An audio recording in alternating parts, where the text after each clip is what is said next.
재테크의 숨겨진 비결은 무엇일까요? 부동산 재테크에 관한 궁금증 직접 들어보시죠. 그들이 어떤 정보를 가졌는지, 어떻게 해서 그런 정보를 얻게 됐는지를 좀 한번 알고 싶죠. 나 스스로 할 수 있다고 생각하는데 과연 그 부동산 투자할 돈이 없으니까 좀 부럽긴 하죠. 부동산 재테크에 성공하는 사람은 따로 있다? 소문을 듣고 찾아갔는데요. 저는 딱 3천만 원 가지고 부동산 재테크를 시작했습니다.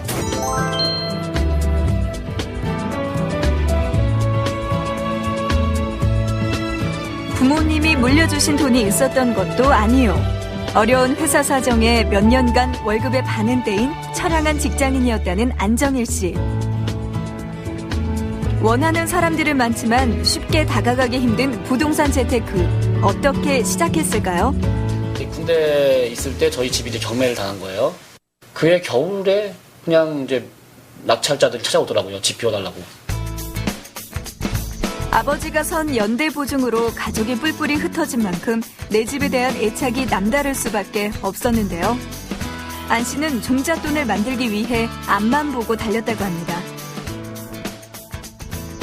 월화수목금금금의 새벽 1시 퇴근. 그렇기 때문에 다른 생각은 일처 못했고요. 오로지 월급 타서 모으고 딱 그것만 했어요. 그냥 한 3년 넘게. 3년 넘게 모은 종잣돈 3천만 원. 집을 사기엔 적은 돈이었지만 안 씨는 집 한 채를 샀습니다. 바로 경매를 통해서였는데요. 책과 강좌를 통해 부동산 경매를 공부한 안 씨. 하지만 수십 차례 시행착오를 겪었는데요. 첫 낙찰 받은 게 이제 성남에 있던 반지하 빌라였었어요. 한 2천만 원짜리 낙찰가가 2천만 원짜리인데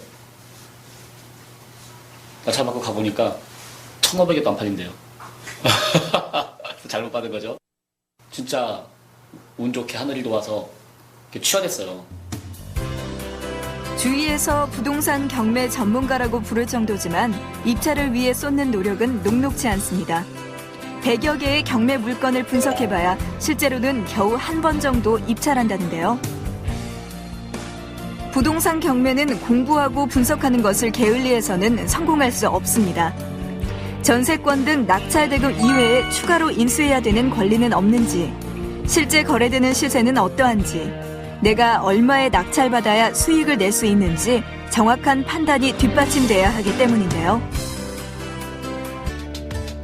경매뿐 아니라 일반 매매에서도 수익을 내기 위해 꼼꼼히 따지는 안정일 씨만의 법칙이 있습니다.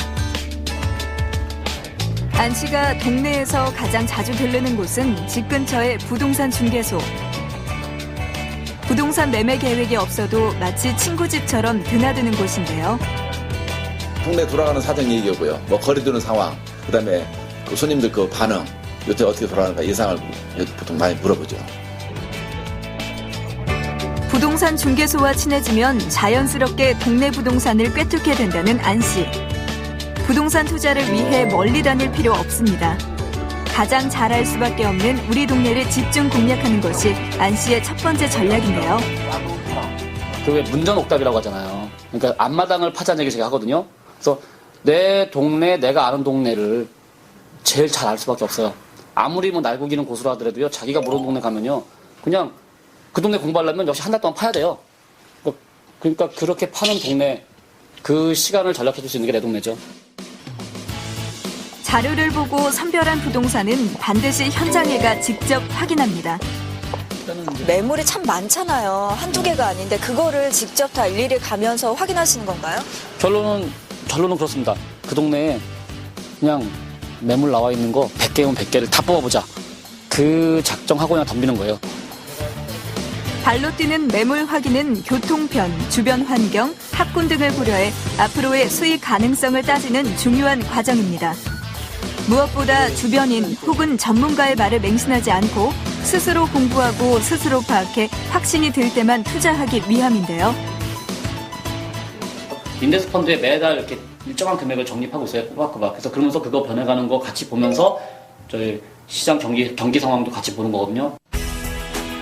하나의 물건을 낙찰받기 위해 많은 시간과 엄청난 노력을 들이다 보면 자칫 쉽게 빠지는 함정이 있다고 합니다. 바로 내가 왜 이 물건을 낙찰받으려고 하는지 그 목적을 잊어버리게 되는 것인데요. 그럼 법원 가서 입찰하잖아요? 그럼 반드시 떨어져요. 똑 떨어져. 내가 될 리가 없어. 남들도 낙찰받는데 나가 못 받으면 안 되잖아. 한번 받아보자라는 유혹에 빠져서 결국은 낙찰받을 수 있는 금액만큼 써버려요. 이게 고가 낙찰이 되죠. 고가 낙찰 받으면 아까 제 꼴이 나는 거야. 첫 살에 2천만 원, 1,500도 안 나가는 물건을 2천만 원 딱 받아놓고 경매 포기하는 거죠. 지금까지 안 씨의 부동산 재테크는 성공적입니다.